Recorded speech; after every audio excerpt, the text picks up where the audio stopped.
அடுத்ததாக பார்ப்போம் நம்மளோட வெப்சைட்டுக்கு வந்து எவ்வாறு ஜூம்லாவை கன்ஃபிகரேஷன் பண்ணுறதுன்னு பார்க்கலாம். இதற்கு நம்ம வெப்சைட் ஃபோல்டரை ஓப்பன் பண்ணிக்கொள்வோம். இதில் சாஃப்ட்வேர் என்ற ஃபோல்டர் ஓப்பன் பண்ணுங்கள். இதில் பார்த்தீங்கன்னா ஜூம்லா 4 சிப் ஃபைல் வந்து காணப்படுது. ஆகவே இதை ரைட் கிளிக் பண்ணி காப்பி பண்ணிக்கொள்வோம். பிறகு நம்ம சாம்ப் என்ற ஃபோல்டரை இன்ஸ்டால் பண்ணி வைத்திருக்க அந்த ஃபோல்டரை ஓப்பன் பண்ணிக்கொள்ளலாம். திஸ் பிசி உள்ளுக்கு சி டிரைவ் என்ற ஃபோல்டர் உள்ளுக்கால சாம்ப் என்ற ஃபோல்டர் காணப்படுது. இந்த சாம்ப் ஃபோல்டரை ஓப்பன் பண்ணிக்கொள்ளலாம். பிறகு இதில் பார்த்தீங்கன்னா htdoc அப்படிங்கிற சப் ஃபோல்டரை ஓப்பன் பண்ணுங்க. இந்த இடத்துல வந்து நம்ம காப்பி பண்ணி எடுத்து அந்த ஃபைலை வந்து பேஸ்ட் பண்ணிக்கொள்ளுங்க. இப்போது திஸ் பிசியில் சி டிரைவ் உள்ளுக்கால சாம்ப் என்ற ஃபோல்டர் உள்ளுக்கு அதில் காணப்படுற htdoc என்ற சப் ஃபோல்டர் உள்ளுக்கால தான் நம்ம இந்த சிப் ஃபைலை வந்து நம்ம போட்டு வைத்திருக்கோம். இதை நம்ம ரைட் கிளிக் பண்ணி எக்ஸ்ட்ராக்ட் ஃபைல் ஒன்று எடுத்துக்கொள்வோம்.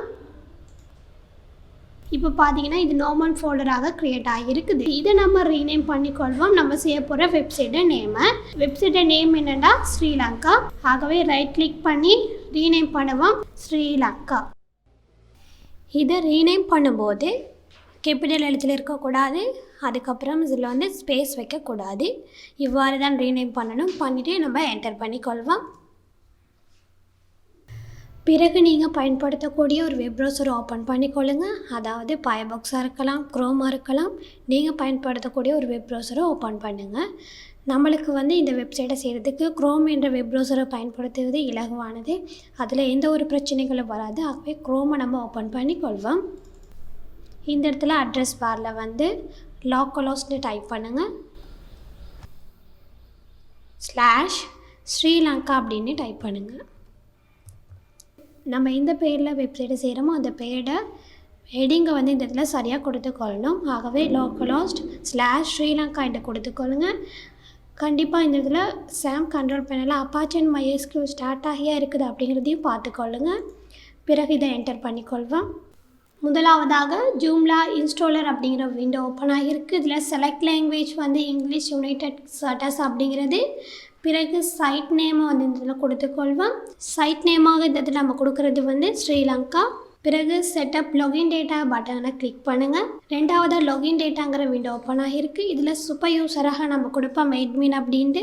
சூப்பர் யூஸர் அக்கௌண்ட்டாக நம்மளோட பேரை பதிவிடலாம். இல்லைடா இந்த இடத்துல இலக்கம் நம்ம admin அப்படின்னு கொடுத்துக்கொள்ளலாம். அடுத்ததாக பாஸ்வேர்ட் வந்து 12 எண்கள் அல்லது எழுத்துக்கள் உள்ள பாஸ்வேர்டை இந்த இடத்துல கொடுத்துக்கொள்ளுங்க.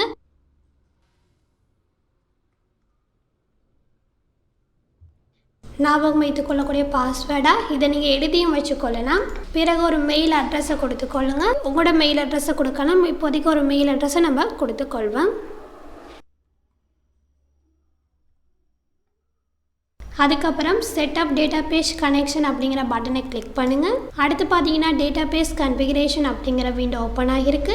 இதில் பார்த்தீங்கன்னா டேட்டாபேஸ் டைப்புங்கிறது MySQL தான் இருக்குது. இதை மாற்ற தேவையில்லை. அதுக்கப்புறம் எந்த ஹோஸ்ட்டில் இயங்கிக் கொண்டு இருக்குதுங்கிறது லோக்கல் ஹோஸ்ட்டில் தான் இயங்கிக் கொண்டு இருக்குது. ஆகவே இதையும் மாற்ற தேவையில்லை. அதுக்கப்புறம் யூசர்நேம் ப்ரைவேட்டட் பை யுவர் ஹோஸ்ட் அப்படிங்கிறதுல நம்ம ரூட் அப்படின்ட்டு கொடுத்துக்கொள்வோம். டேட்டாபேஸ்க்குரிய யூசர்நேமாக நம்ம ரூட் அப்படின்னு தான் கொடுத்துக்கொள்ளணும். டேட்டாபேஸ்க்குரிய பாஸ்வேர்ட் இந்த இடத்துல தேவைப்படாது. அப்புறம் டேட்டாபேஸ் நேம்ங்கிறதுல வந்து இதை நம்ம டிலீட் பண்ணிவிட்டு ஸ்ரீலங்கா அப்படின்னு கொடுத்துக்கொள்ளலாம். பிறகு இந்த இடத்துல இன்ஸ்டால் ஜூம்லாங்கிற பட்டனை கிளிக் பண்ணுங்கள்.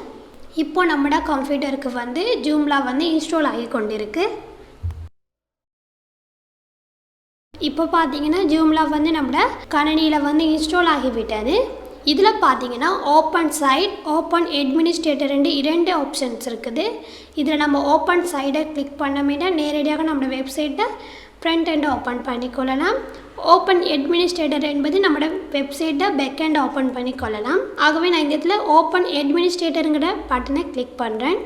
இப்போ இந்த இடத்துல பார்த்தீங்கன்னா லாகின் விண்டோ ஓப்பன் ஆகியிருக்கு. இதில் நம்ம யூசர் நேமாக நம்ம கொடுத்த யூசர் நேமை கொடுத்துக்கொள்வோம். பாஸ்வேர்டை நீங்கள் கொடுத்துக்கொள்ளுங்க. யூசர் நேம் பாஸ்வேர்டை கொடுத்து லாகின் ஆகுங்க. இப்போ நம்மளோட வெப்சைட்டை பேக்கெண்டை ஓப்பன் பண்ணி கொண்டோம். இதில் இந்த மெசேஜஸ் நம்மளுக்கு தேவைப்படாது. ஆகவே இதை நம்ம க்ளோஸ் பண்ணி கொள்ளலாம்.